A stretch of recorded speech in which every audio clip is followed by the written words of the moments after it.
Thanks for joining us back in the Situation Zoom. Today, I am joined by Sam McCone of McCone Properties, managing partner of McCone Properties.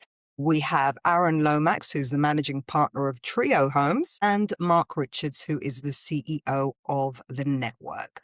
Let's get into it, chaps. Now, we're nearly 2 months into, I don't know what we're calling it, the conflict, the war.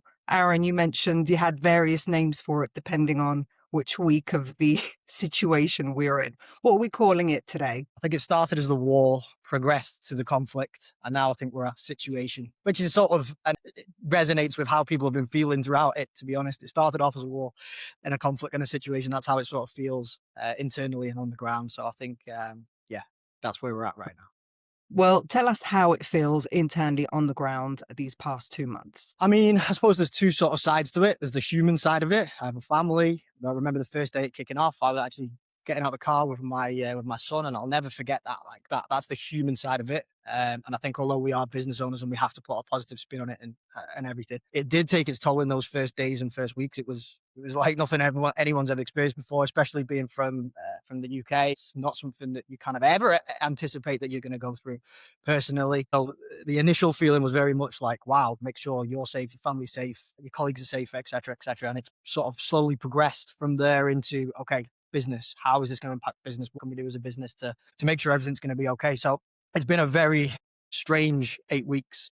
I think it's coming from, obviously this was our record quarter, as it was for many, many people, coming from record months, record everything, straight into this. It's very much a train into a wall situation. So there's been a lot of conflict between the personal side of it. Is everyone okay? What should I do with my family? To the business side of it. So it's been a wild 8 weeks, but I really think we are starting to get a new normal, so to speak, and we've all got a rough idea as to how we think this is going to play out and what we need to do as businesses, etc. So yeah, it's been a wild 8 weeks. Yeah, I think, look, resonate what Aron says. I think in terms of changes, look, we've all had the emotional side. And I think it's about the biggest challenge for a lot of people now is splitting the emotional to the logic around what we actually believe and what we think. And, everyone's got their own viewpoint on where they think this is going to go. And I think what I try and do is just zoom out and say, in 2008, we had loads of people saying,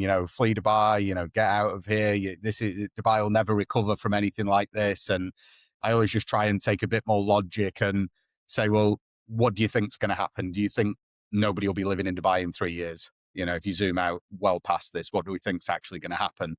And from our side, from a perspective, I think we've been reasonably stable. I made a very clear commentary and outlook to the team. I said, if you don't feel safe in Dubai, get out of Dubai. But at the same extent, for the team, I think there's a lot of accountability to be held in how people are managing it personally. I think it's very easy for people to sit in a lazy state of mind and say, look, I'm not going to travel, but I don't feel safe to leave the house. But, I think I called a lot of people out on, they're happy to go to a rooftop bar on the Palm Jumeirah for a little evening out, but didn't feel safe to come to the office. So I think that was more an accountability conversation than it was judgment of how people feel. But I think we've just really looked at it like that and said, what do we need to do as a business to make everyone feel as comfortable as they can?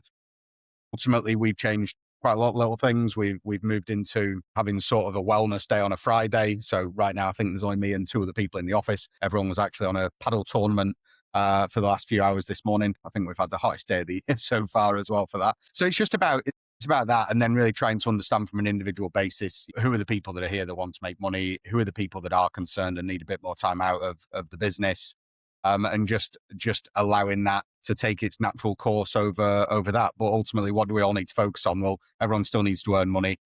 Property owners still need to get support from real estate brokerages, whether that's for rent or for sale or for tenants, buyers, they still need servicing.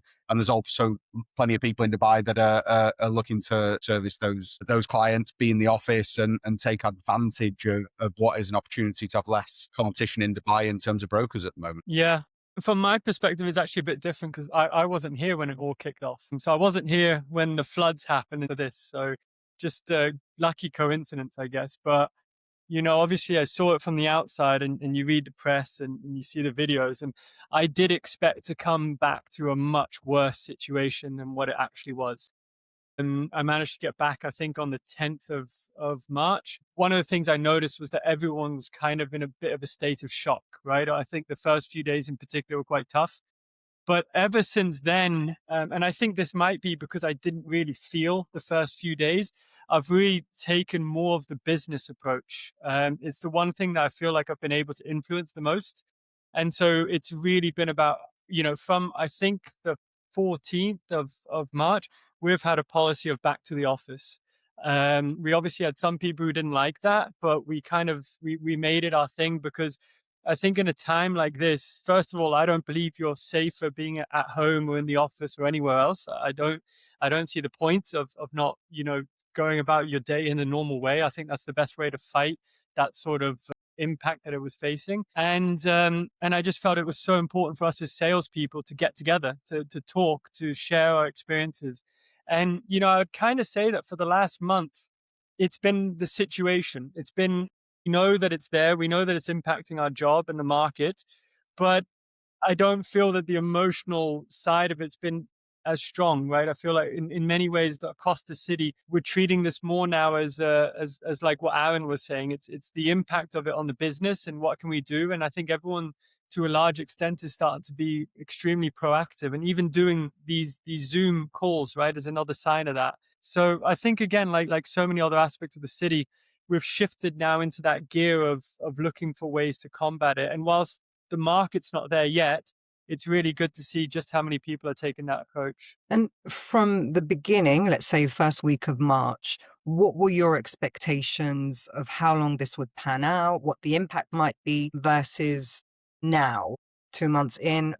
What are you thinking? I think it's obviously a very how long is a piece of string situation, and we don't know how long the geopolitical aspects of it is going to drag on for. We hoped it was going to be a very short time. Obviously, that's becoming very apparent that it's going to be drawn out in one capacity or another. Obviously, ceasefires holding that is excellent news, and that does slowly build confidence and build safety feeling within the city. However, it is going to drag on this situation until there is a definitive end. And from that side of it, there becomes like a secondary shock, to speak. And that is sort of the economic impact domestically. People don't buy houses when there are bombs dropping, and they also don't buy houses when they are fearful of their jobs, right? Both very important feelings. So the first one is slowly coming to an end, hopefully. But the second aspect of it, which is the more unknown side of it, right, is we just don't know how much economic damage there is going to be done in this situation. Obviously, if it's ending now, hopefully it's not too much. But that is because right now we have to rely primarily on domestic purchases, right, which are typically end users or people that are a little bit bullish here. And if people are uncertain for their jobs, etc., then they're naturally going to be delaying that, even if they have the risk appetite to purchase in a time like this. So that is the unknown, that we don't know how long that feeling will last, how long that economic uncertainty will last. The shorter everything is, the faster we will get back to a new normal. But the reality is, the unknown is the unknown economic aspect of this. I mean, there is a pattern, isn't there? I think Fridays and Mondays, I'm just, keeping a sharp eye out for Trump's tweets or Trump's little Truth Social post. He seems to go nuts on a Friday just as the market's closing. And then Monday, all of a sudden, we're making good progress and talks are progressing. Who knows? How about you, Mark? Yeah, I think, look, regardless of how we look at all of these scenarios, it's reasonably fair to say there's plenty of history, reasonably recent history. We spent a lot of time looking at, training and education that's data backed of other scenarios that have happened globally to get a real sense check on what have real rebounds look like, what have timelines look like, where, I think something that people talk about a lot is how much they think prices are going to drop. The real challenge in any market that we've studied has not been price drops, actually. And in fact, the price drops have been relatively insignificant in most major crises. And what we actually looked at as well when we ran the dives into it were other either, floods or other terrorism attacks, or whether it be London, whether it be New York, whether it be Christchurch, with earthquakes, things that left people with uncertainty, and what was the response and the timeline after that. Again, what we see in most places, even if we look back at the London bombings, we found that the places that were highest impact were areas that were very close to, train stations, public transport. But actually the sentiment of that didn't last that long at all. Prices dropped 10 to 15% for a very short period of time. And then gradually it's not a turn on and turn off. The taps can turn off pretty quickly. They don't turn on that quickly. They gradually build momentum as things come back. And typically across all of the scenarios that we studied, solid investor sentiment returned anywhere between 6 and 18 months in most of these environments. So I think that's something we've just spent a lot of time looking at and educating the team on. I mean, how can I expect my team to spend the time to do that? But every single week we're doing training on other scenarios that can help not only our team understand more about what's going on and what's happened historically, but how they can then present that in a real data-backed scenario to sit with their owners. Don't panic, here's what it likely looks like. Mr. Buyer, also don't panic, here's what it likely looks like. What are your reasons for buying? What are your reasons for selling? And those things are really there. I think what has been probably something that has been pleasant that has come out of this is that when we go out to talk about the market, we can now talk about something slightly different, although it's a very unfortunate or terrible reason to be talking about it. It's given us a different route into training sessions, a different, not just conversations with sellers that it's probably going to grow by 15% again this year. And, the brokers saying the same things and having the same push back and forward. And it's really allowed us to open up into, real training around sales and understand what's likely to happen over the next 12 to 24 months. Curious to know, Mark, which global events did you find it most comparable to? So if you had like the top three, would you say the London bombings was one of them? Do you know what's interesting? If you look at uncertainty, okay, I feel like if we look at London and we look at New York with 9/11, the general feeling to me were they were one-off outlier events rather than, something that's going to carry on. That's not the situation we're in. When I looked at Christchurch with the earthquakes, who knows when another earthquake's coming, right? So I think I actually found that resonated more with the situation of uncertainty than other scenarios that we looked at. And once again, investor sentiment, as Aron said, really comes from the people that are on the ground. Again, the data you look at, who are the most likely people that we're going to see impacted by this? Well, it's heavily going to be Western overseas investors that will be the number one impact by sentiment for many reasons. One of those being what we see in the UK and European press, and also people being the most distant from the scenarios that we're seeing on the ground. So they were the ones that we looked at in quite a lot of depth, and I found that was the one that resonated the most. There was a lot of shock because again, with Christchurch, there were shock waves after that came, and it was do we start work again? Do we not? Do we things like that sat in there in the general sentiment. But everything here will be around sentiment as well, right? And Sam, Aron, are there any other global events that you compared it to? Because I was thinking Brexit, to be honest, the impact of Brexit. I think we all did the same exercises, right? We all looked at disasters that had happened overseas and how had markets recovered off the back of that. But we are in a unique situation in Dubai in the sense that it is like Dubai really does sell on a global level. I know that you could argue that so does London and New York, but I don't think that they see as many international buyers consuming the bulk majority of the transactions as we see in Dubai. And I think that's been one of the biggest reasons why we've seen the drop in transactions that we have seen, right? Or at least us as a company. Dubai's real estate is heavily dependent on bringing in that foreign money, right? Especially the off-plan segments. And naturally, in a situation like this, they're all going to be on the fence, right? Until they start to feel that there's a sense of stability, they're going to be on the fence. And I don't think we can speak to how long this is going to take. But what I think we can talk to is what is going to most likely going to be the pattern that's going to follow. And I think what's going to happen over the next few months is that it's going to continue to be driven by the local market. So residents that already live in Dubai. And those that are able to, and those that feel confident enough to, and that continue to invest in Dubai real estate are going to be in a position to pick up some good deals at the moment. And if there is enough of that demand and enough of that kind of heads in the right direction, and we can start spinning this as a positive story to say, look, the worst has happened. We came out of it. The residents are still here. They're buying. They're settled. Then it gives us something as agents to go to the international market with. And once you start doing that, then those floodgates start opening back in again. So I don't want to focus too much on timelines because I do think it can take 6-12 months.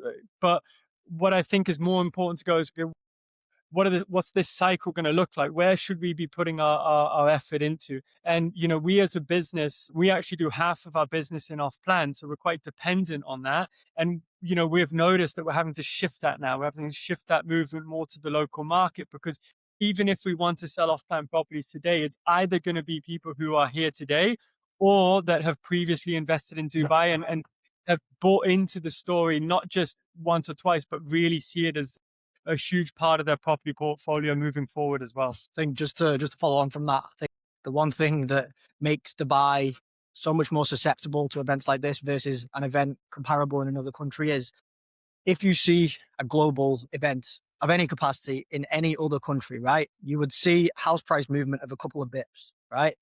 Sentiment is so ingrained into the Dubai real estate philosophy that will dwindle over time as the market matures. And this is why sentiment in every capacity is incredible. Like with one post, with one tweet, with one this, the market moves instantaneously. It shouldn't be like that because it's a very liquid asset, but asking prices and demand changes overnight in a lot of capacity. So that just would not happen in other markets. That is something that is a bit of a hangover, so to speak, from 2008. They see these massive swings in prices in such a short period of time. And I think that people can take from this that, yes, we've seen, let's call it between 10 and 20%. We're landing somewhere there in the immediate aftermath of this. And that is a reasonable portion, right? But people expect, based on headlines and this, that it's going to be 40, 50% in a matter of seconds. And that is how sentiment driven that we are. Even on the day the ceasefire was announced, sellers are increasing prices. They're not taking offers. They're not as open to flexibility. Simultaneously, because of this news, it was the same when Expo was announced. It was the same in 2014. We are very unique as a market that we are so sentiment driven. And that will change as the market matures, as the domestic population becomes larger. Whilst we're at the mercy of so much international money coming into the country, into the city, the sentiment is unfortunately such a big part of the capital that comes here. And I've got to say, shout out to the real estate industry, the brokers, the brokerage owners. In the last 8 weeks, you guys have been incredible on social media. Like, I think that's one big difference from any previous event is it's like an army of PR people, every day posting new information, posting a different way of looking at the numbers, posting their predictions. Of course, everyone thinks, oh, they're just doing that because they need to sell houses. But actually, it's been kind of like very journalistic reporting. There was one that I really liked, first couple of weeks when the buy real estate index went down 30%. And then a few people made reels about the fact that, okay, well, if Tesla, don't worry about that. Don't associate that with a drop in house prices at the same percentage. If Tesla stock drops by 20%, you don't walk into a showroom and expect 20% off the cost of a Tesla. So I was just like, the quality of content I've seen has been incredible. And Aron, you've been doing a lot as well. Aron, Sam, Mark, you've been on your little morning runs, just saying as much as you can. So how do you think social media is helping sentiment? To be honest, everyone's been banging on about me for ages to get on do content because I always have a lot to say when I'm speaking to people about certain things. And to be honest, I just didn't have any interest in doing it whilst the market was the way it was. It's just the same stuff regurgitated over and over. There's very limited value. Anyone could have sold any house to anybody and made money.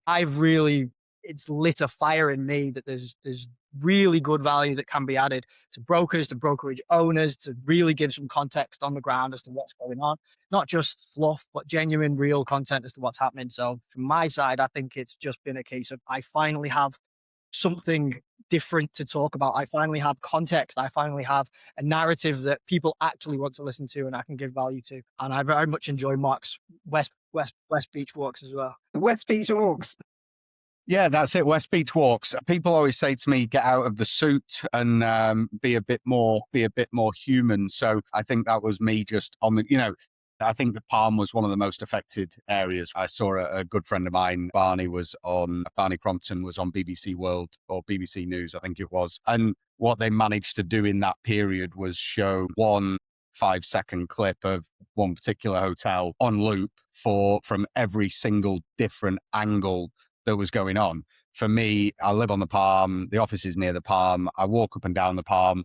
I'm just trying to show a bit of real life day to day while talking about real estate rather than going into, more formatted content, which I've typically done to show people that it is real life. Yeah, the tourists aren't here, and that does feel a bit strange. It feels a bit more like the summer, but with better weather for me. I think the roads are quieter, the schools haven't been in. And for me, it was about doing that. And I got messaged. I don't know if anyone else did. I had multiple people messaging me saying, "You guys must be being paid. Why are you spinning a positive narrative?" And I said, well, it's not a positive narrative. I can still go to a five-star hotel with my family at a weekend. That's what I do. It's just like, there's more of a reason to share that, to show real life to, I guess, what you'd call the haters or the people that don't want to believe it. And look, the way Dubai has performed over the last 2, 3, 4, 5 years, basically, it always has, but particularly post-COVID on a global event, everyone has been waiting for, I say everyone, the haters have been waiting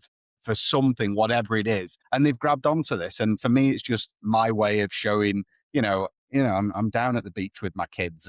It's real life. I'm still staying healthy. I'm still doing all the things I was doing before and talking about genuinely what's going on in the businesses and in the market that we're seeing today. So that was it for me, really. And that's why I took a slightly different route on it. Yeah, I think one of the things Mark mentioned before was that it's also given us something different to talk about, right?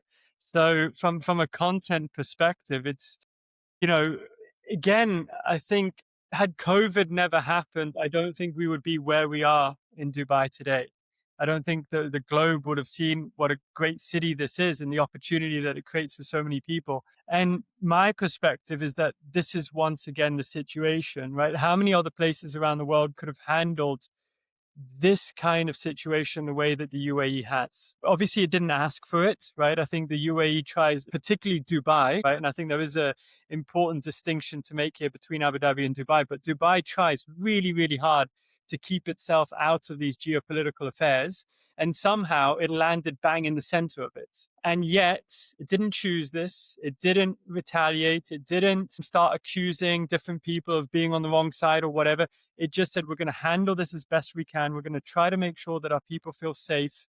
We're going to show the people that we're here to support them by going out to the streets and doing their own thing. And I think so many people in Dubai that have been here for long enough, and not just people in real estate, we all feel that we have to defend this place in some capacity, right? We have to stand up for it.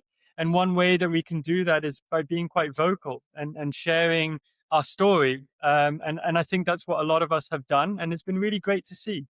I think it has shown a really, really positive spin on this city overall. And, one of the things I really enjoyed seeing was even the support for local business, like for F&B. For example, I thought that was so cool to see, like, hey guys, get out there, go to these restaurants. They've just opened up. They're having a really tough time. They're doing this offer or whatever, support them, because if not, they're going to go out of business. So there's been lots of different ways that it's been spun, but I think it's largely been extremely positive. And I think even the situation Zoom, that was inspired by, I was watching an episode of Diary of a CEO. Can't remember who the guest was, but the guest told Stephen, you're not just doing this for fun, being a show host, you have an obligation. And I took that and I was like, Silvia, you've got an obligation. Like, who can get all the top names in real estate in one Zoom very quickly and produce it, put it out there? That's you. That's your bit. Do your bit. So this is me doing my bit for the industry. So please just give us a like, share, and a subscribe. Anyway, going back to kind of reactions, COVID probably was the closest playbook when it comes to business owners, business leaders, the way we reacted back in 2020. I kind of feel like a lot of agency owners or brokerage owners thought, right, let's get back into that. We're cost cutting, we're doing salary cuts, terminations. It was like an automatic, I wouldn't say knee-jerk reaction, but it was felt rehearsed, shall we say, because we'd gone through it during COVID. Did you take a similar approach, or did you make any adjustments? Of course you made adjustments, but talk to us about what changes you've made, what costs you've perhaps cut, any difficult financial decisions that have made. And Aron, I know you've spent a lot of money on a big new office, which I was supposed to come and see. Got ice tub and everything, all sorts in your new office. So do you still feel that was a good move? Listen, I mean, there's a lot of similarities to COVID, and obviously for us and a lot of other businesses, it's been a great ride for the last 5 or 6 years. But COVID and now you can really see at the minute the operators that have been through this before and that haven't been through this before. There's a lot of muscle memory from COVID, but ultimately they are similar in the immediality of it all. Both black swan events, both unpredictable events, but prices and the market, the environment and everything in between was very different to what it was in COVID, right? The prices were so low, but us as a business specifically are quite lucky in the sense that the first properties that come out of COVID, where people looking to move from apartments to townhouses and villas because of the low lockdown itself. We as a business specialize primarily in that sub 8 million dirham category. We're not a luxury brokerage by any stretch. We do a small portion of it. So we benefited as a business from the situation that was occurring in COVID. And that is similar to what's happening to us right now, in the sense that if you're relying on off-plan, if you're relying on the luxury segment, it's going to be a little bit tricky, right? Whereas for us, people are still pulling the trigger at those prices because they're the end users, they're the domestic residents that are here. So we've been very lucky in that regard. But ultimately, I think every business has had to make some very tough decisions. And it's all about trying to get as close to break even as possible right now, to be honest. Our March wasn't as bad as other people's, by the sounds of it. We managed to get down to about 50% of what normal revenue be. It's looking like we're going to land about the same in April. And who knows how long this situation will go on for. But one point I do want to note on this is everybody looks at the market as a whole, right? And it's been absolutely booming for 6 years.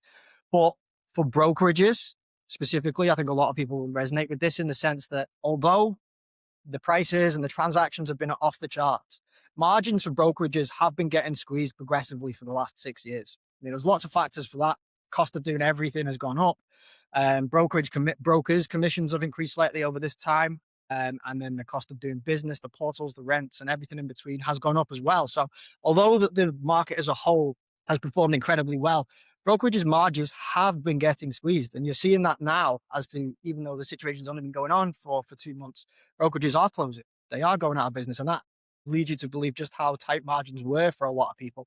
And a lot of people were still in big growth phases. They put a lot of investment in and they needed to grow into the investment that they had made. For us as a business, it's about getting it down to as close to break even as possible. We've done some really heavy forecasting and we know it's going to cost us excess amount between now and September.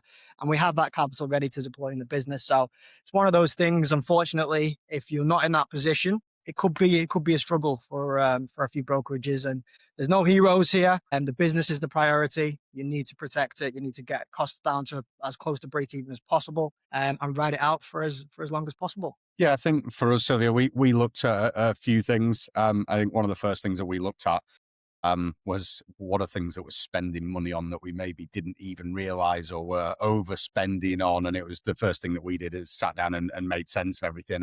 And part of what we looked at is how can we, rather than look at ways to sort of trim costs, how can we incentivize everyone to deliver at a relevant pace? I think something that, we look at is what are your fixed costs, but also a lot of people forget in these periods that, we've got a lot of agents that need to pay their bills.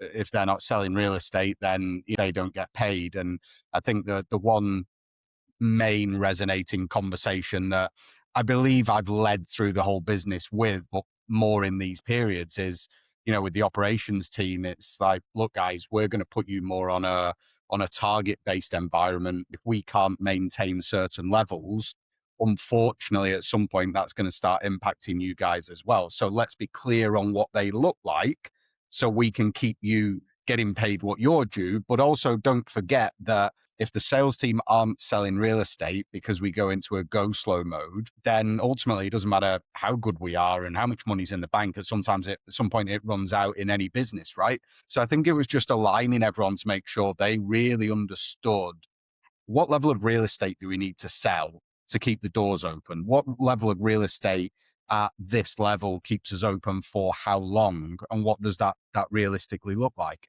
And I think we were reasonably fortunate. We've gone through a bit of a growth phase, but we went through a growth phase that was around probably 8 or 9 months ago that ultimately put us in a position of a business that was where we really wanted to be. And then it was about growing into that space. So I think we're in a very strong position as a brokerage. I have no concerns over, as long as the forecasting that we're doing puts us in a position that I think we've been very conservative, but I think based on my very, very traditional conservative forecasting, we'll be very healthy going into 2027. And I think the points that I tried to make to our team were, look, there's no point in trying to guess what we think we're going to do in the summer. Could go either way. We could do zero. We could bounce back reasonably well. There's a load of things that we don't know, but there are a load of things that we do know. We do know that volume of transactions is going to be through the floor. We know that tourism is not going to start bouncing back, in my opinion, in any sensible route until we get into September and October. And that is all depending on what plays out. And as Sam said, there's still a lot to work out to understand how that actually plays out. So that was the main thing that I wanted to position us as a business so that when we get to the periods that I believe we will start to see a sensible rebound, we're not running on fumes in a position where we then have to make decisions that we don't want to do, dropping into that period, because that is a time for me to sort of really push hard and start driving the business forward. And I guess what everyone is looking to do, take market share from this period. And the people that I do feel for in this market is there is believe a critical mass of brokerage that makes sense, and I think we all operate on the right side of that. Some of the boutique brokerages, especially those that have tried to scale dramatically in a short period of time, if they've heavily invested and run themselves reasonably thin at the moment, I definitely do feel for those guys that have done that rolling into probably Q4 or Q1 this year, and then have been landed with this as well. So. But there we go. That's it. And it's how do we, from my perspective, it's looking at AI. It's looking at things that I think the one thing that I wanted to do, the one thing that I wanted to maintain the most, and similar to what Sam said before, I wanted the office to be a safe place to come, a place where it doesn't feel different. It feels the same as it did. It's a place of normality. It's a place where you can go and see your colleagues that you've spent a long time working with, that everyone's in the same boat, to a certain degree, depending on geographically in Dubai, you've had a slightly different experience to other people, but everyone's got concerns. Everyone wants to know that they're going to be okay. At the end of the day, we're all humans, and humans like being around other humans and knowing that they're not the only one going through a difficult time. And that's it. We're all having a challenging period. It doesn't matter how long you've been in Dubai for. It's difficult for business owners. It's difficult for people that are salaried, that are concerned around whether they're going to retain their role. It's difficult for salespeople that are not on salaries. It's a challenge for everyone, but it's how we come together as a business, as a community, as a city, as a country. That comes into the social media, the training, you putting on content and information like this. So that's what we've done and really focused on. Yeah. I mean, we actually got to the end of 2025, and I remember we did a session where we just looked at our expenses. We forgot about revenue for a second, because we can all agree revenue's been kind of good for all of us. And we just compared our expenses versus just a couple of years ago. And wow, I mean, it had gone up drastically, right? So we actually set ourselves a target in the first 2 months of this year to actually cut costs by 20%. Nothing to do with the conflict, right? And we managed to do it, right? So we managed to reduce overall costs 20%. That was letting go of some staff, just because, again, their positions weren't having the kind of impact on the business that would justify the salaries that we were paying.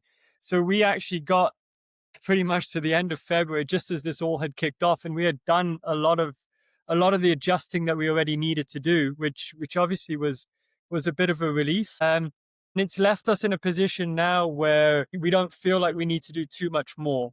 But we feel like we're already financially quite in a good place. And I think that would be my one piece of advice that I would give to myself, and I'd give to anyone else that owns a real estate company in Dubai. Be so careful on your costs, because it can get out of hand so quickly. I mean, it was probably only 4 years ago that I was spending the same in an entire year that I'm now spending in a month, which is madness, right? And so I do think that that's also going to be one of the consequences that comes out of this conflict, is that we're all just going to become a little bit more savvy, fiscally savvy, right? Where what's actually needed, or are we just doing this for the sake of doing it because a few of our competitors are doing it or whatever, right? And I think that's again a sign of a maturing market, a sign of businesses kind of doing things for the right reason and not just to sort of keep up with the Joneses from a business perspective. So yeah, another element that I think is sort of a quick learning curve for a lot of people as well during this conflict. And I think it's important to treat your own financial situation like a business and review your personal expenditure, review your personal subscriptions. I mean, when was the last time you looked at all the apps or whatever it is you're subscribed to and you're like, I don't need that. That's renewing next month. I think this is also a good opportunity for individuals, brokers especially, to look at where they're spending their money. Can they make some, you can't really control the revenue, but you can be a bit more cautious with your own spending. So I think that's a really good exercise to do, like a little personal MOT on your finances. So let's talk about brokers, because a lot of them are going to be listening to this, looking for some golden nuggets.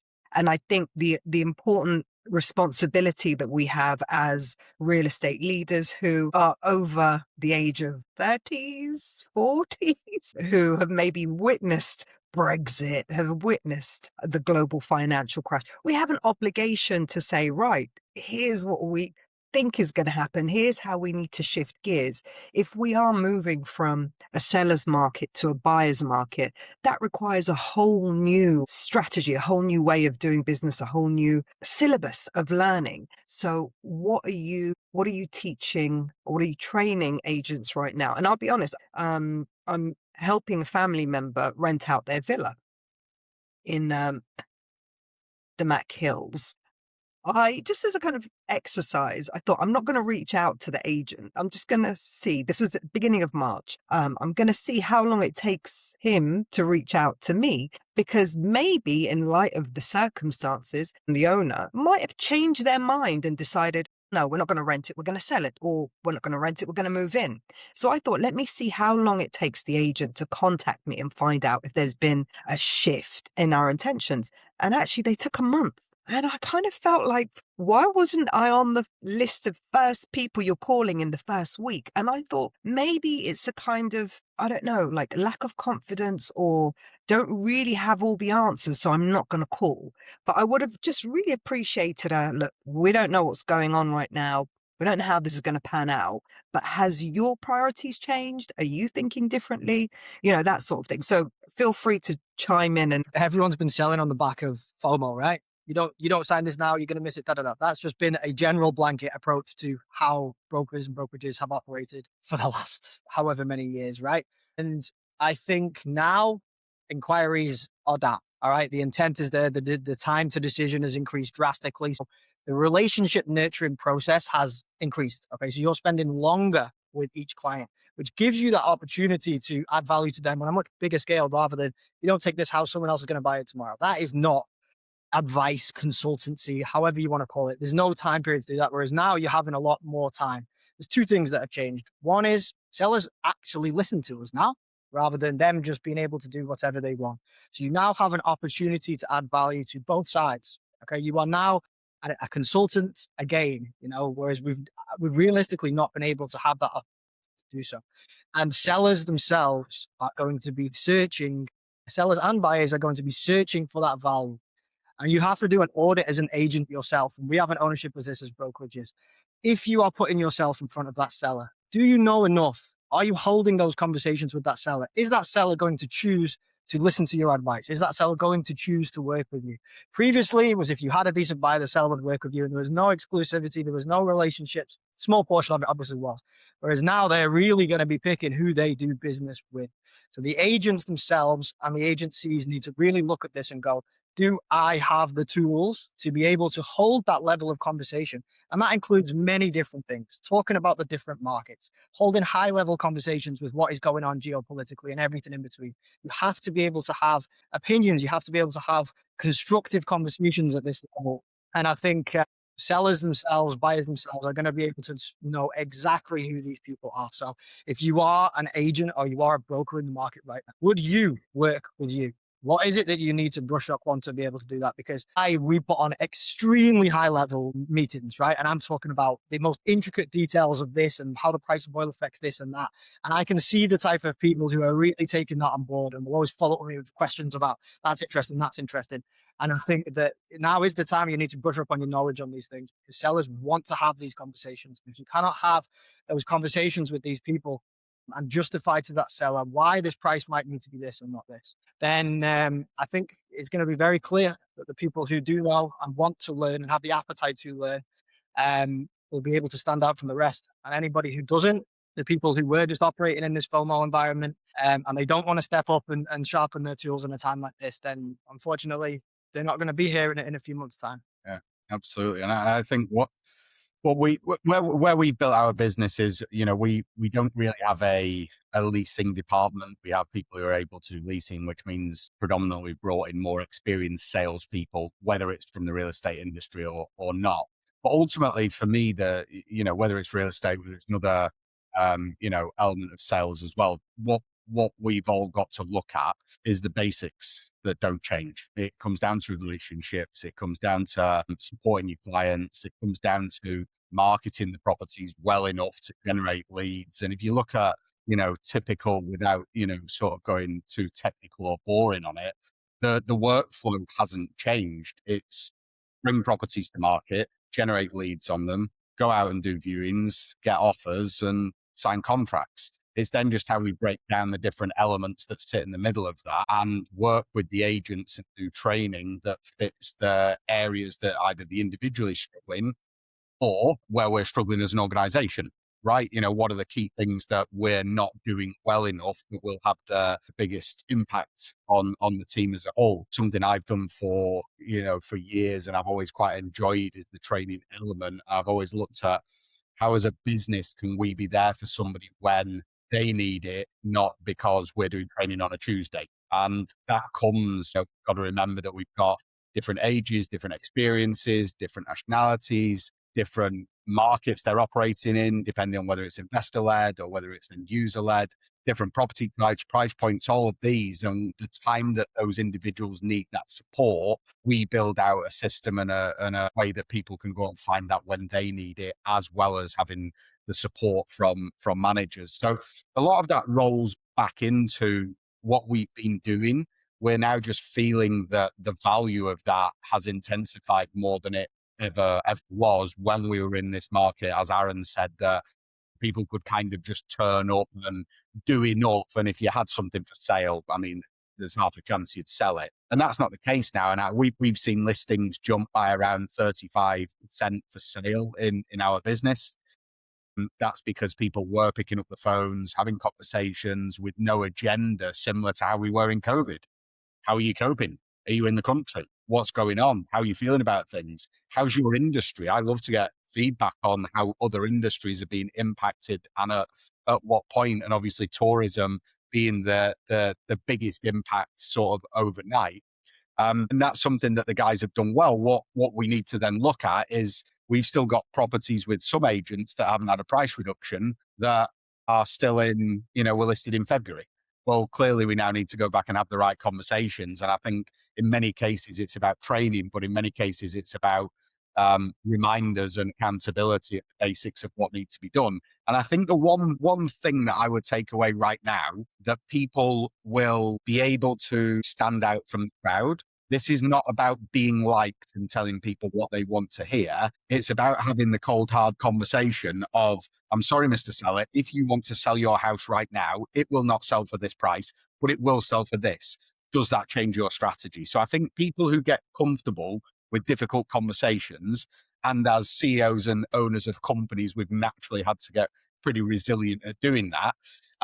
The agents that get better at that have not had to do that before, will be the ones that I believe will outperform the rest of the market here. Yeah, I think a lot of people forget, like Mark was there, Aron was there, a lot of your teams were there. 2015 to 2020. I mean, it was it was a rough time. Pretty much every year, you'd speak to someone you'd sold a property to, and they basically lost 5%, right? And it just every year is the same story. But we still sold. We still got deals over the line, and I think the quality of the salespeople was a lot better back then. The people who were in the industry then, they knew how to handle certain objections a lot better than the vast majority of agents in today's market. And we are facing a similar thing today, and it might last. It might be there for a while. We don't need a market that's got the sheer volume of agents that it has. I think we can all agree on that. Yes, we've all been kind of trying to ramp up our numbers so that we can all have our own market share of it. But I think we could all agree that if the market kind of cut itself in half, we'd all be kind of okay with that, right? And we'd all still do the same amount of business because the buyers aren't going anywhere. They're not dependent on the agents. But I do think that's going to be one of the big consequences. I think agents are going to have to level up or they'll be out of the industry. It's really as simple as that. And we're starting to see it in our business. So first month, we didn't really drop anyone. No one left the business. But this month, it's probably a good 10%, if I'm honest. And if I look at that 10%, I'm going, yeah, makes sense. Like being brutally honest, it's not anyone that I would put up there at the top of our company. And I think that's what we're going to start seeing, that the people who are just not up for it, that they don't have the desire, the willingness to get trained, to learn how to have those difficult conversations Mark was talking about. It's a good thing. And hopefully we come to Q4 this year and we've got 2/3 of the agents we had at the start of the year, but the quality of those agents is much better. Because on your point, Silvia, that agent is just simply not good, right? If they had your property listed in February, all of this kicked off, they should have been reaching out to you. They should have been asking what's going on. That's an agent. That's what we're here to do. So I would just say that it needs to just be the natural filter for the next wave of Dubai real estate. Tell us where the deals are happening right now, because there is business being done.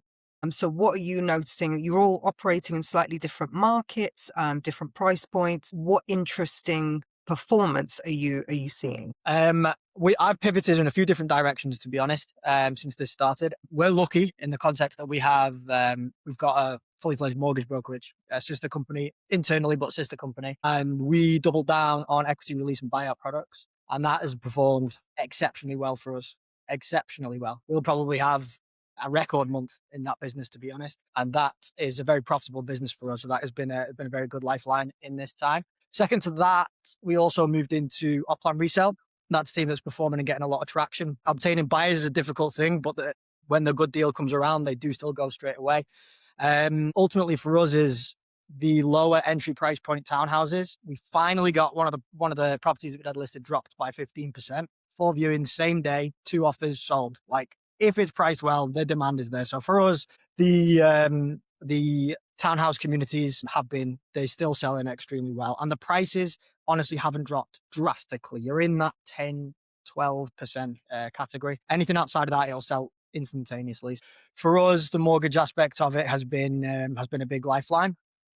And off-plan resale. They're 2 things that we've been doubling down on and have been performing quite well for us. Yeah, I think for us, I mean, our price point has remained very stable. If anything, marginally slightly up, but bizarrely enough. I'm not saying that prices have risen, but the price point that we've transacted at, albeit much lower volume of transactions. I think we don't really do much in apartments. We were doing a bit in primary in terms of apartments, but from a secondary market, we've never really been an apartment business. And we've not done a huge amount in rentals either. It's been more to support and service our client base as well. So they're two parts that certainly I believe that the rental market has been reasonably strong. I also believe that the apartments market has seen a lot of volume, which makes sense because it's heavily investor led, and are probably where more, I would believe, a lot more of the distressed opportunities are appearing, and those bigger drops in prices. From a secondary market, I would still say there's not an abundance of properties on the market in terms of villas and townhouses. It's not like this has gone through the roof and everyone's now a seller. If anything, on the contrary, I'd actually say that a lot of those are saying to us, well, I don't want to sell, but is there a good opportunity for me to pick something else up? If they're living in the meadows or in, Dubai Hills or Arabian Ranches, we're seeing more people saying to us, can we get access to other opportunities, put us at the top of the list? A couple of places that we're seeing a bit of pressure, which fortunately the UAE government or central bank has now put policy in with mortgages, allowing a lot more freedom to come through on off-plan mortgages, which is going to be a massive, massive help to assisting, one, volume of transactions, and two, protecting the downside for property owners at the moment, but also giving buyers the ability to get into something that has still a good opportunity to do one of two things: either grow quite comfortably through the handover phase, but also, if there are people concerned about the market moving negatively over the next 6, 12, 18 months, then that will protect any potential downside risk as that outperforms whatever the overall market does.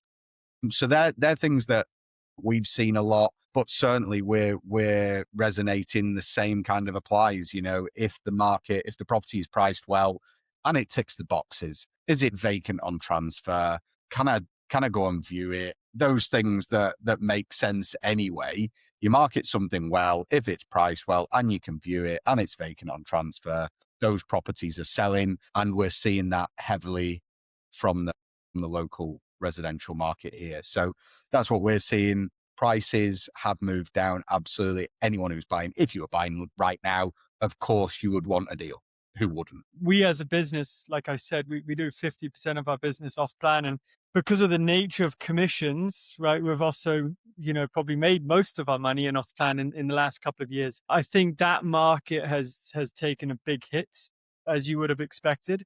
But we are now starting to see a shift. So in the last couple of weeks, we've seen that start to turn. We've started to close quite a few off-plan deals. I think what that's being driven by is there's two ways in which we're closing off-plan business. One is just the fundamentals of the product are really strong. So there is still some really, really good off-plan launches or developments that have stock available, typically townhouses or villas, right, which really continue to seem to be the product in demand. You can still very much sell those, and we've done a number of those deals. But where we're seeing a lot of the other businesses, there are some private developers that are really putting together some attractive offers. So this is what we're noticing in off-plan. It's as if every developer is a seller, right? And some of them are just choosing not to come to the table. They're like, we're going to sit this out. We don't want to do any price reduction, no offers, whatever. And there's a whole nother group that is willing to play ball. And we've got some development where we'll get a very limited number of units, but we'll get them at a 20% discount. And that's substantial, right? Because obviously you have to think from an off-plan perspective as well. You're only going to take handover of the property in a year or 2 or 3 years. So you can kind of benefit from a substantial discount today, and then sort of get the bulk of your payments is coming further down the line. So we're actually starting to do quite a lot of business in that sense as well. And I think that's going to be quite a good market for us as well. On my West Beach walks that I've been doing, I've dropped into a couple of the kiosks that they've got down there, Okay. and I've asked if they're doing any different, and they have literally maintained exactly the same. No discount, no payment plan change, absolutely nothing. The only thing that they've done is offered a slightly higher commission to the brokerages. Isn't going to change how things are sold. The right opportunity for the buyer. So people having what I can only imagine is an absolute fortune to be on West Beach, and they're not doing anything on payment plans, versus exactly what you said, people. Yeah. I mean, this is where you have to differentiate developers, right? So there's different developers are at a different life cycle. A lot of the guys you'll see on JBR Walk or West Beach or whatever, they've already built out the sales engine, right? They've got a track record. They might have 5 to 10 projects in the pipeline that they're going to launch in the next 12 to 24 months, they're tending to think longer term. And so I think the best example of this is EMA. Like EMA has virtually done nothing, right? The only thing EMA, it seems like they're choosing to do is to suddenly get into marketing, putting big billboards up across Dubai, celebrating the leaders of this country. And that's really interesting because they've never really done any sort of marketing before. But where we're seeing the difference is the private developers, the ones who they need the money to keep flowing, right? They've bought the land, they've opened the escrow account, they've put their 20%, 30% into escrow. They need to make sure that those deals continue to transact. And what they're willing to do is they're willing to take a hit on 10, 20% of the stock, right? Take a 20% hit on that, and then obviously build up their sales volume once again. And then maybe down the line, they sort of start pulling that back. Yes, they take a hit on their overall margin, but it kind of keeps them going. So I don't think you're going to hear it from the big names, but it is still in the market. There are still those good deals to have, but you have to kind of go hunting for them a little bit. And are you starting to be a bit more selective about the developers that you're working for? I think everyone is. I mean, we probably started being a lot more selective a year ago, but I don't also think we shouldn't make the mistake of thinking that just because a developer is small and private, it makes them a bad business. So I think that's also one area that sometimes we throw all of them into the same bundle. There are some of these developers that have exceptional track records overseas. Yes, they might be doing their first project here, but they've bought the land outright. They've got 30% in escrow. They've bought a couple more plots, so they're showing that they've clearly got the appetite to do more. They've got great track records, show apartments. You can ask them a million questions. They'll have the answers for you. So you want to be selective, but you also don't want to sort of just disregard them because they're a first-time developer or because you've never heard their name before.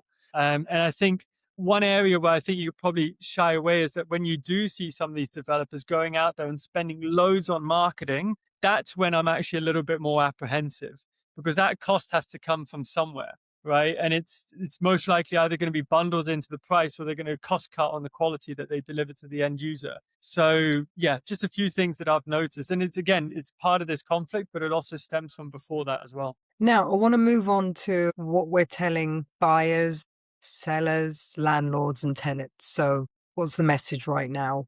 Because a lot of them will be listening. I think property is a very situational thing for a lot of people, right? Especially for end users. Like it is a time in your life when you want to buy a property. Typically it is you've got some inheritance, you've saved up money, your lease is coming up for expiration, you've had another child. Your desire and need for a property has to coincide with the ability to have it. And that doesn't necessarily mean about where the market is, right? If you are at the stage in your life where you have the funds to buy a villa for your family or buy an apartment for your family and enjoy that home, it does not matter what stage of the cycle you are in. There is no 10-year period in Dubai where you wouldn't have doubled your money, okay? So it doesn't really matter about the time in it. It's a situation thing in somebody's life. So people need to stop looking at the graphs. I'm criminal for this because I love a graph. I love a house price timeline. But ultimately, if you're buying a house for the mid to long term, it really does not matter. Take advantage of the situation, get yourself a better deal, get yourself a better property, a bigger plot size, a slightly nicer renovation, a better view than you'd be able to previously. This ultimately gives you more choice, more flexibility, and a better deal. So if you are an end user, it really, really doesn't matter what stage of the cycle you're in. If you believe in Dubai, even in the midterm, you will make money and you will enjoy your house in that time period. And advice to sellers is you don't realize that profit or that loss until you sell. So if you are at a point where you're going to lose money at today's prices and you don't need to sell, don't sell. If you are in a situation where you have to sell, then that's a different matter. But you will only realize that profit or loss at point of sale. You are losing money on paper right now. It's for Gaza. Okay. So until you sell, you won't lose money, or until you sell, you won't make money. So that is my 2 cents on buying and selling right now.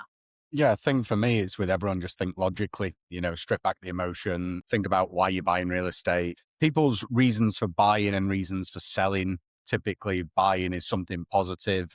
For a lot of people, selling is either a major change in lifestyle or something negative. There's people being born, people unfortunately passing away every day in every part of the world. It's very circumstantial to what's happening. Some people make, poor decisions because they're emotionally charged in that process. Like Aron said, if you're having children, you want security. For me, buying our family home in Dubai was more around us being given notice from previous landlords and me not wanting my children to have to grow up based on whether a seller decides to sell his property. We get given notice. So that was more a decision for me on a personal level. I'm happy to own the home I live in. I'm also happy to rent.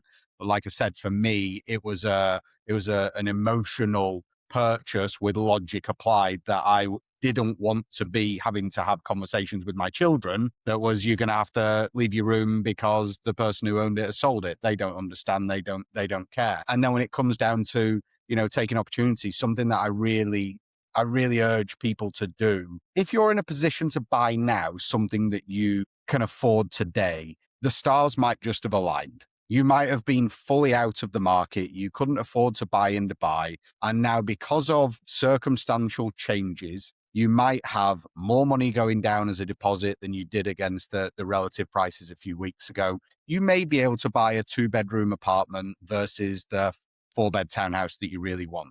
I see too many people that get stuck chasing saving of a deposit, trying to beat inflation, trying to beat house prices versus getting on the ladder and having an asset that they have. You're going to be in Dubai for a long period of time or even 3 to 5 years and see how it plays out. If you back what Dubai is saying, what it's done, trust the leadership, still believe it's a great place to live, then logically get into the market when you can. And like I say, I see too many people waiting for the golden opportunity. And I agree 100% with Aron.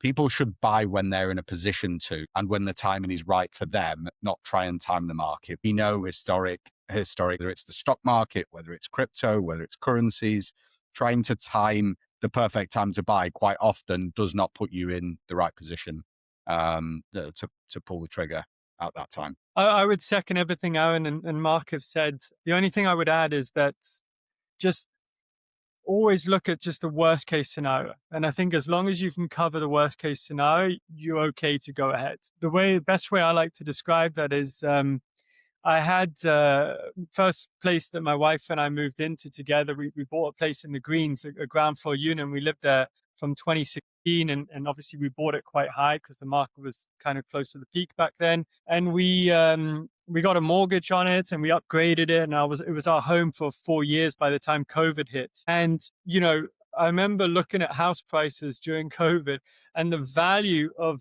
the place we had bought was essentially in negative equity if you remove the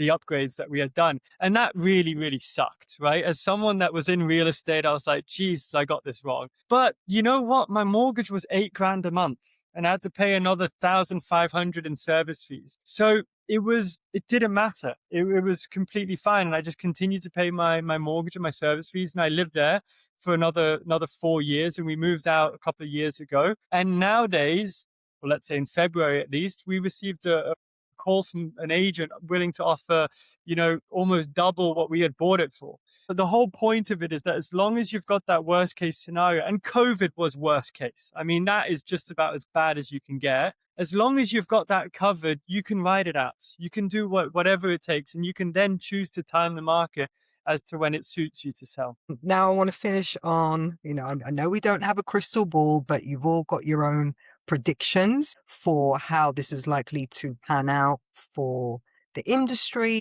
for your business. What are your thoughts on what's coming next? What are your predictions? I mean, we anticipate low transactions between now and September. And obviously, what's going to happen with the market percentage-wise is tricky. I made a video within literally the first couple of days of this happening saying that I think we'd see between 15 and 20%. We're already getting close to that. I think we could have potentially seen 2 years of a downward market, 3 years of a downward market shaved off in a couple of quarters, which could actually benefit the market. Chop it off now. Let's get back to recovery faster than it would have been. But yeah, I'm expecting transactional recovery to come back tail end of summer, September time. Price recovery will be very much dependent on how long the geopolitical situation plays out for and the economic impact thereafter. Yeah, that's my 2 cents. Us as a business, we believe Q3, Q4 will be a little bit more active price-wise, 15 to 20%. as the supply enters the market, if the situation is not resolved, the sentiment's not coming back, we might see a little bit of a further shaving of prices in the mid market and the apartment space. But yeah, it's my 2 cents. Yeah, I think I'm going to take a bit more of a sort of Dubai and UAE perspective on it and say, if we're saying that we know that the UAE population or Dubai population specifically, is extremely loyal. A lot of people have, sat everything out, been in Dubai, appreciated how safe it's been. I look at when the sentiment is likely to have a real shift and what the Dubai government is doing already. We know that there's been, $1 billion dirhams thrown into the banking system really, really quickly to keep liquidity. Anywhere in the world is one of the first things that is looked at, whether it's been Greece or other parts of the world that have had, financial issues. We know that the Dubai and UAE government have got that massively under control, which just helps liquidity in the market, which is absolutely key, whether it's for businesses or for purchasing real estate. Second of all, they're already starting to be poised for these moves going forward. And in my eyes, Dubai is the best city at marketing itself, bar none, and things that they're already starting to do. Great moves, putting major hotels in Dubai under renovation right now. Burj Al Arab, we all know it needed work, Armani Hotel, and other locations across Dubai. Ultimately, what does that do if you zoom out strategically? Well, it reduces the number of keys in Dubai and gradually increases the occupancy across the city. Restaurants, again, doing similar things. We've seen it across Atlantis. They've trimmed the number of restaurants that are open. Not that we obviously know that the number of people visiting them will be lower, but what does it do? Well, it gives you a nicer atmosphere when you turn up to the restaurant that you do go to, because those people are more condensed in that area. Not to mention the infrastructure growth. I did a little video on Instagram saying that about the vertiport that's been built out of the back of my window. They're launching flying taxis across the city. They will genuinely be getting used by the time people wake up in the European markets and see that this is what's actually going on. I will likely be able to come to work in a flying taxi in the next 12 months. So these are elements. The infrastructure. One of our team left the office, went up Hesse Street. The new roads are open. Again, look at where these road networks. Is it the Gold Line on the metro? I think you did a video on that yesterday. Was it, Aron? All of these things that are coming in. Dubai did this extremely well through 2008.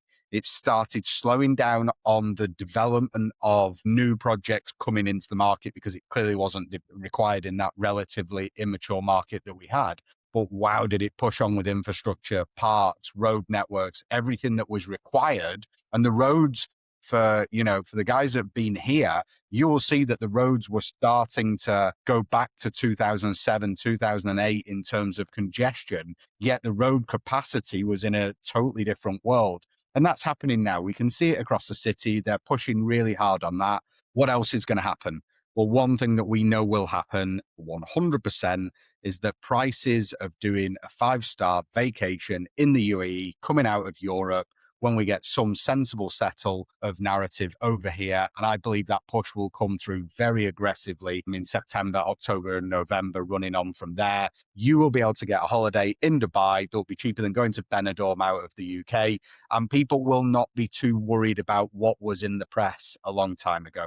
When people are in a position where they can't afford to do something, they find the reason, the logic, and the excuse why they don't, and they choose that cheaper holiday to save money because Dubai is an unsafe place to go on holiday. That's why I'm not going. All of a sudden, Emirates do discount holidays, and everyone's saying, what? Don't worry about that. We'll be fine. Let's go on holiday there. It's that wave of people that return with the holiday pictures, the positive sentiment. There was absolutely nothing wrong. I drove past the Fairmont. I saw everything that was going on. Go on holiday. It's amazing. And then prices will start heading back in a normal wave when it comes to holidays, when it comes to flights and all of that kind of thing. And that's something there. I think a group of people will get an opportunity to do some incredible flights, incredible trips, and Dubai will just ramp up the marketing that goes with it. And that's where the positive sentiment will roll out. And I've got to say, I mean, I've been in Dubai for 9 years, and I can definitely see it. In the first couple of years, so many of my friends came out to visit. But then in the last 5 years, So everyone that's come to the Emirates has gone to Abu Dhabi. I'm like, why are you going to Abu Dhabi? Why aren't you coming to, I'm in Dubai. And they're like, no, it's cheaper in Abu Dhabi. And I'm like, obviously not really got my finger on the pulse with hotel prices, but yeah, it would be good to have some, go back to getting visits again. I think I think this next month we're pretty much going to be able to pinpoint exactly where we're at in terms of pricing across different communities. I think we're now starting to see the transactions levels are happening at a slow pace, but you can go to downtown, you can pinpoint a building, you can kind of determine what pricing we should be looking at to get the offers in and get the deal done. So I think we've got one more month of that sort of like discovery phase where we're sort of setting the benchmark. I think we will then see the demand really pick up from the local market, the people who have been here for a long time. And I think that will carry us through to the end of the year. And then that will bring prices back up to close to where they were before. And I think that will then create the sentiment that we need from the international market to once again go back in. Because I do believe that the prices in Dubai do, not in every segment, but in a lot of segments, they do still have a way to carry. They'll continue to go up in the long run. But obviously, how we get that positive sentiment back is how I explained. I think we're going to depend very much on the local sentiment initially.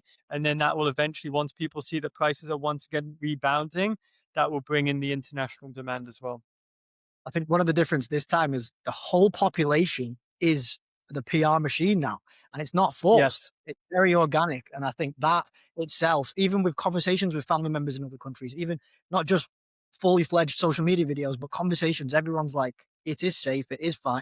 And the compounding effect of millions of people all doing that is an astronomical, I don't think there's many people in the Western world that are either 1 or 2 degrees, 2 friendships away from someone who lives in the country.